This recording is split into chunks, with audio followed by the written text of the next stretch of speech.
Hey guys, thanks for tuning in to another Campsie Fishing crabbing catch and cook. So today what I'm hoping to do is catch a few good muddies so that I can show you my favourite way of cooking them, which is steaming them. But we're just about to start pulling the pots now. Yesterday Bridget and I, we went out and put 8 pots out, but I've tried something different. What I've done this time is I've actually swam some of my pots into inaccessible areas. Because there's a lot of people around at the moment, I didn't want my pots getting pinched or the crabs getting pinched in them. So I'm just trying something new. It's a bit more work, but I'm hoping that it pays off. So stay tuned. Hopefully we get a feed of delicious muddies.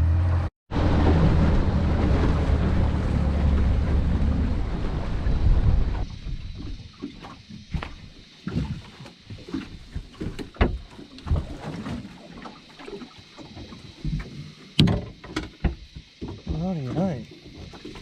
Have we got lucky? Well, we've certainly got crabs in here, but I can tell by the top of them, none of them are of size or the right gender. We might have 1 or 2 bucks in here. This fella's a buck, but that is one huge Jenny. So, hey, it's good to see that there's crabs around. Let's get these guys back in the water. We'll get on to the next one.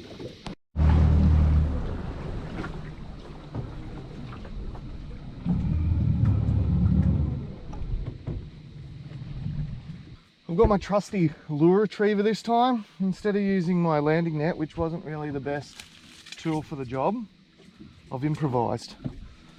I don't need a gaff because I never really keep any fish, but let's give this one a crack. So, bit of a letdown again, nothing, 2 little bucks in that one, but nothing of any size or legal size, nothing of any legal size.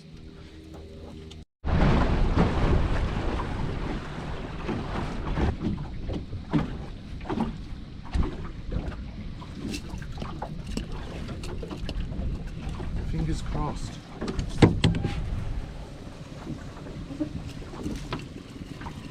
Oh, we're in a bit of a pickle.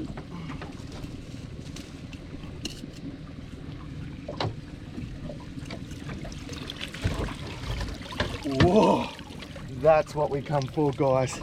Have a go at that. 2 absolute beauties. Pretty much a pigeon pair, those 2 fellas. 2 nice bucks there. Perfect. So we got 2 for dinner tonight. Anything further is now bonus.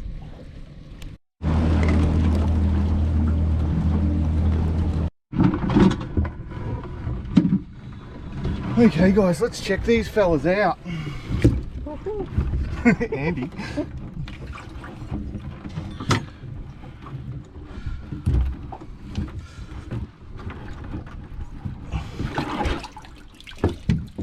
So this is the first guy.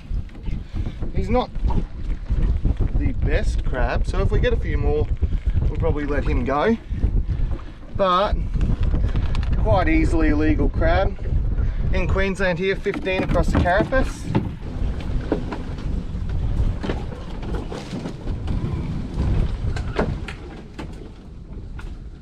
So guys, like I said, a few of these pots are a little bit deeper in the mangroves than what I can get the boat. So it's time to jump in the water. It's a bit windy, so it won't be the most enjoyable swim, but hopefully the rewards are worth it. So I'm going to throw you on this camera and we're going to go for a walk through the bush. Rightio. Let's get walking. Now I don't think there's any crocodiles or bull sharks around here, but who knows? It's pretty deep, up to me waist. The crab's back there. Has it all been worth it? There we go. Here we go.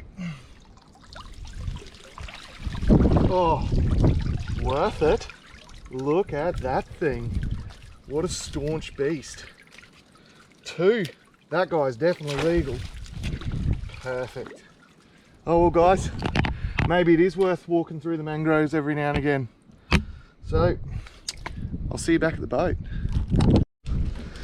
Look at that. No record breakers in there, guys, but some bloody good crabs all the same. Awesome stuff. Oops. Rightio, let's start getting some of these muddies out. I'm just going to try something that I just thought of then.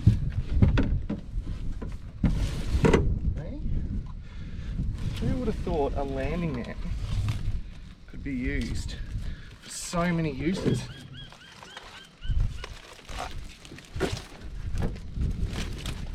Oh, come on, boys. There we go. 2 solid bucks. Now that one with 1 claw, guys, I hate pillaging. If I get a few good crabs out of this, I'm going to let go the empty ones. I'm going to let go the ones with 1 claw, because I'll come back here, put the pod in the exact same spot, and maybe catch that bloke again. So there's no point me keeping it now. Let's get back into this, measure these guys up, see how we go. I really hope that little one's full, is legal, because it's an absolute pearler.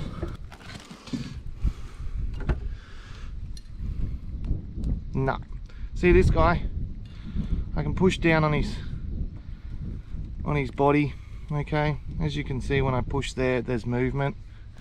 I won't even measure him.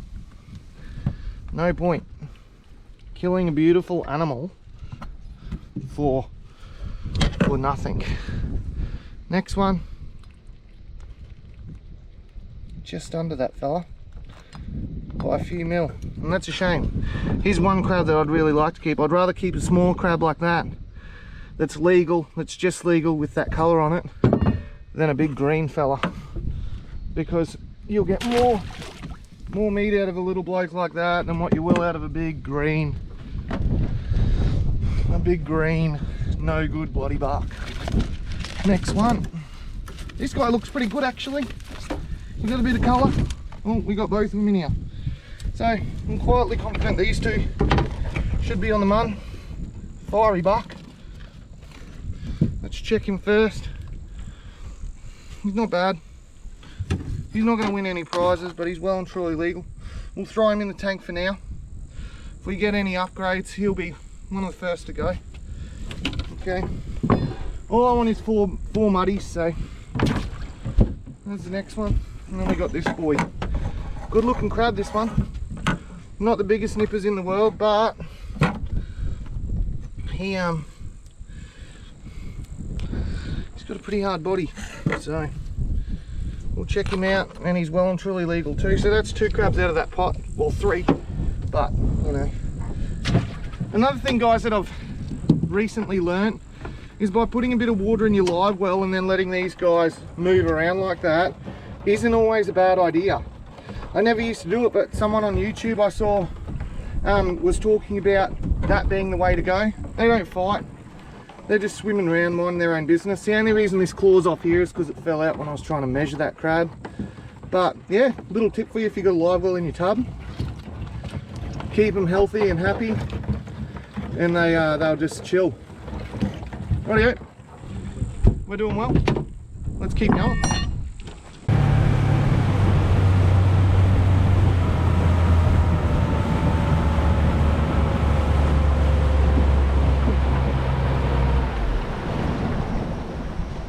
Okay, so this pot here, I just threw in a random spot to see if there was any crabs on the flats. I hate these pots. I'll show you it when I pull it up. I've never seen to catch any crabs in it, but hopefully I've just made myself look silly and I've got a few big bucks in it. But yeah, they just suck. I'll show you. Don't buy them. Buy these.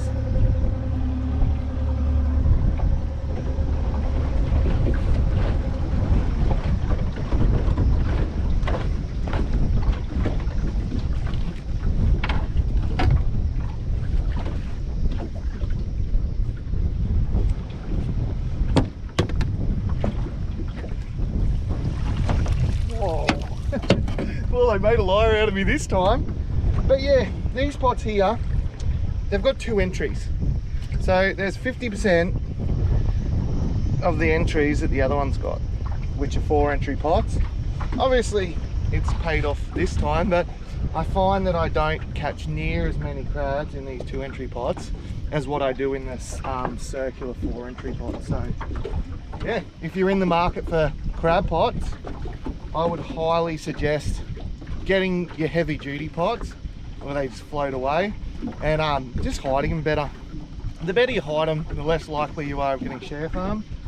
I got lucky this time, of course, but yeah, it happens unfortunately. A lot of people check each other's pots.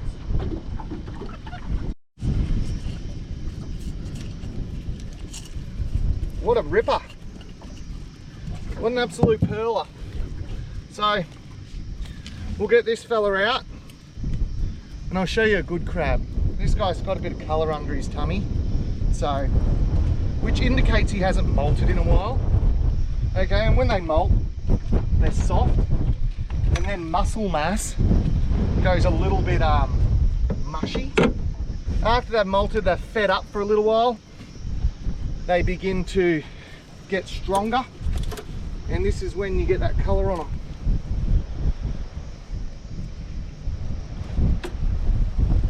Come on, bruh. Beautiful. The one good thing about these pots, guys, is I'll show you.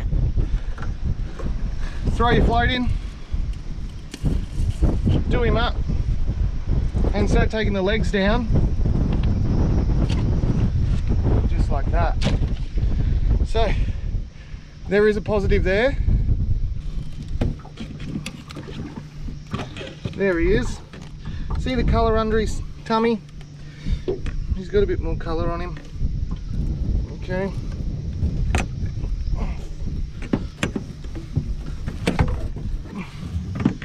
And when we put him on, he's well and truly legal. So I've got 1 pot left to check, but we only need 4 crabs for dinner tonight. That's ample. My parents are coming over, so I'm going to have a bit of a cook up for them. And what I'm going to do is I'm going to feel these crabs, see which one's the emptiest, and release it where I've been catching crabs before.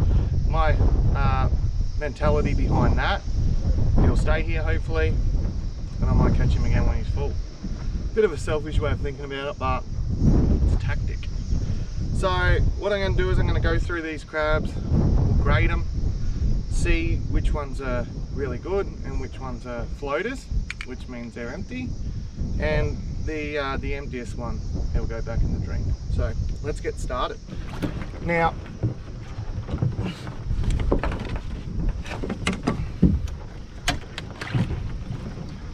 where can we start? I'll go with this guy first. Okay, so this bloke here, he's not bad at all. Okay, can't push down on his claws at all, his body at all, so that's a good indication that he's got plenty of meat. So I'll tie him up and we'll keep going through till we find the worst one. And if we get another really good one in the last pot, I'll just untie one of these blokes and send him on his way. So this bloke here, he's an absolute pearler. Bit of colour underneath him. So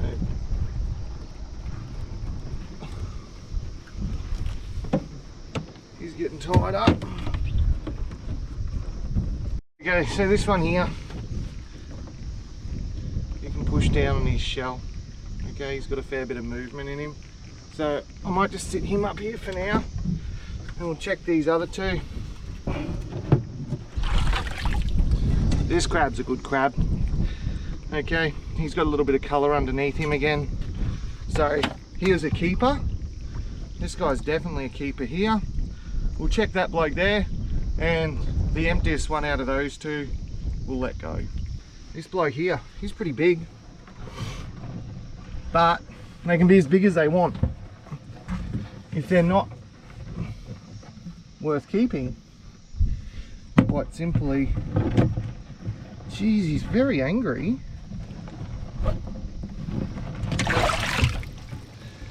Okay. Oh man, this guy's wild. Another, yeah.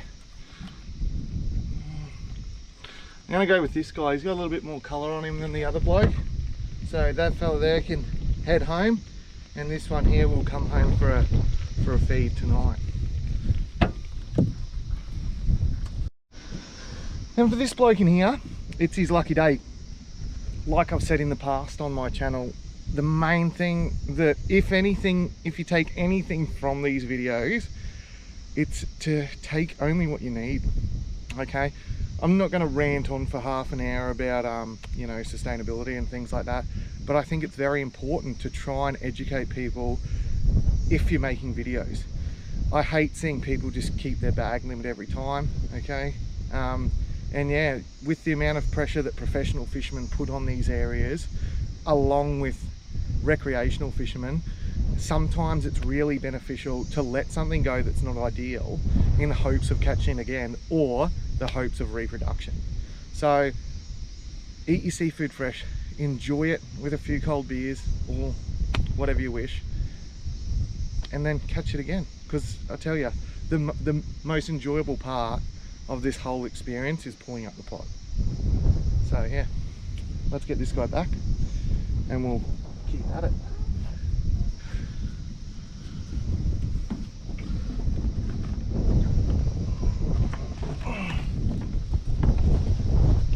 Here he is. See you, bloke. Live well.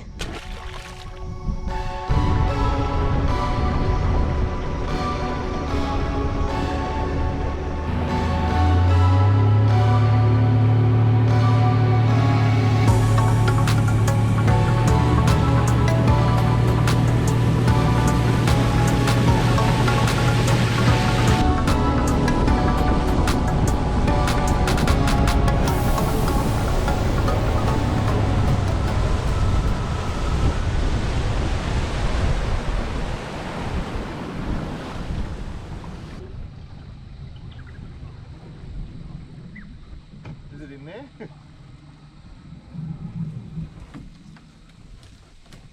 Well, the last pot is upon us. Might need to go for a swim. It's just starting to dry off too.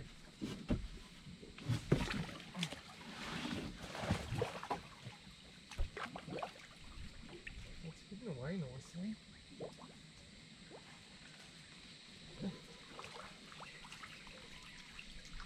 There we go.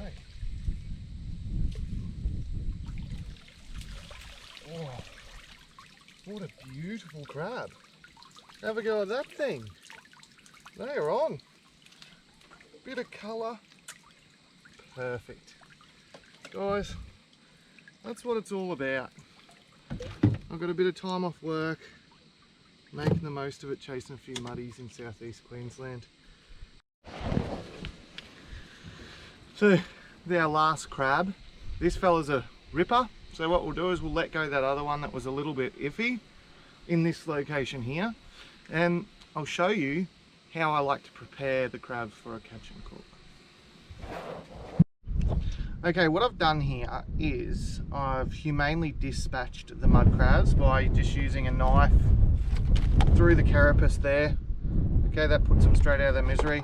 And what I'm going to do now is I'm going to clean them while we're out on the water. Now the reason that I do this is so that I don't have so much mess at home and I can clean them in the water that they've come out of. I think it's very important. The only problem when you dispatch a crab like this rather than put it in the freezer is they can throw their claws, so, and their legs and everything. So you just need to be a bit careful of that. What in Queensland, I believe you need to keep the crab's carapace with the body parts of the crab. So I'll get all the gills out, all the guts out of the mud crabs, but I'll keep the shells in the boat until we get home. just for proof that these crabs are of size in case the fisheries pull me over. I can understand their point. The last thing they want, well, the last thing you want is for the fisheries to pull you over. You've got these crab bodies in your esky, but there's no proof that they're of legal size. So to clean a crab, you simply, I'll just cut this rope. Now these guys all had 2 claws, but they've just thrown them. So all you want to do is put your finger under there and just pull it apart like that. And I'm just going to wash this on the side of the boat. I'll do that with these other 3, and then we'll put them in the esky, and when I get home I'll show you the best way to cook them.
Rightio, I've just finished cleaning the pots, and now I'm going to show you the best way to cook a mud crab.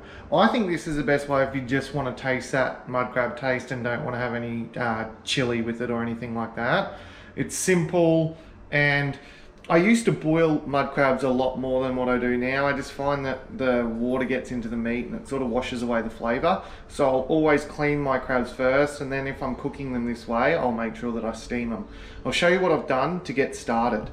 So this normal baking tray here, I've found an old one of them and just cut out the circumference of my boiling pot here. That there sits in to elevate the crabs so that they're not actually boiling. The next thing I've got here is seawater. Okay, so that is going to steam up, so the salty seawater directly from the ocean. Crank her up on high, and I will let that boil now, and then from there we'll throw all our halved muddies in there for about 15 minutes. Rightio, now that we've got the pot well and truly boiling, the crabs will sit on the trivet. So I'm just going to throw all these halves in now, and we'll cook them for 15 minutes.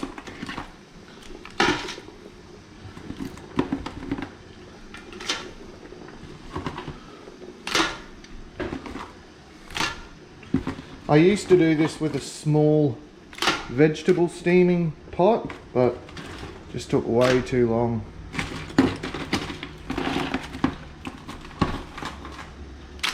Done. Just like that. Close that up. Let the magic happen. 15 minutes. Pull them out straight into the fridge.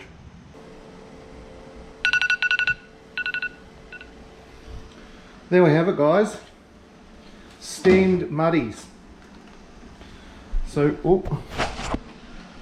what I'll do now, straight into these bowls.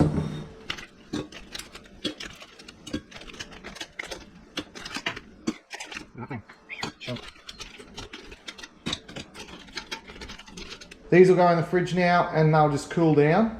They might keep cooking for a bit longer, but hey, I'd rather them overcooked than undercooked. And yeah, so guys, thanks for tuning in to another episode. I'll try and get out there and do a bit of fishing soon. I know I've been doing a lot of crabbing lately, but the crabs are around, so might as well do it while they're around and make the most of it.